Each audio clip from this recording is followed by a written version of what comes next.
Plumbing کا کام کرتا ہوں اور اکثر ہم لوگ کہتے ہیں کہ جی ہمارا واٹر ٹینک صاف کر دیں، تو وہ کافی پانی ہوتا ہے اور وہ پانی ضائع کرنا پڑتا ہے ہمیں. تو یہ کیسا، کیا ہمیں وہ پانی ضائع کرنا چاہیے یا کہ ان کو یہ کہنا چاہیے کہ جی اگلے دن کروا لیں یا بعد میں کروا لیں، جبکہ وہ کہتے ہیں کہ جی آپ پانی ضائع کر کے واٹر ٹینک صاف کر دیں؟ ماشاء اللہ، پلمبر شاید ہوں گے. یہ پلمبر تو پانی اتنا ضائع کر رہے ہوتے ہیں، یعنی کہ جب یہ نل بناتے ہیں نا یا کوئی بھی اس طرح، تو عام طور پر یہ جو بھی معمار ہیں وہ بھی اور عوام بھی گرم پانی، سردیوں کے لیے سردیاں آئی نا، وہ ٹھنڈا پانی پائپ پر سارا بہا دیں گے.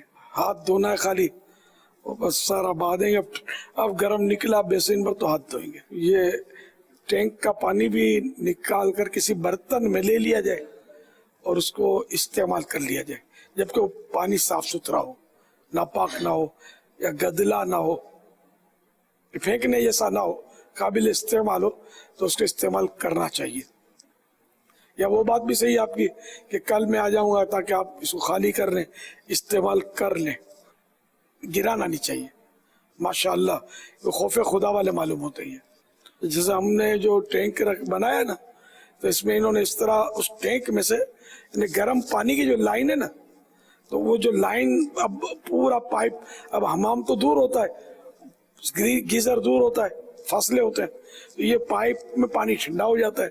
تو اس پائپ کے پانی کو نیچے ضائع نہ ہو، اس کے لیے یہ نیچے جو ٹینک ہوتا ہے انڈر گراؤنڈ، اس میں یہ لائن بنا لیتے ہیں اس کی.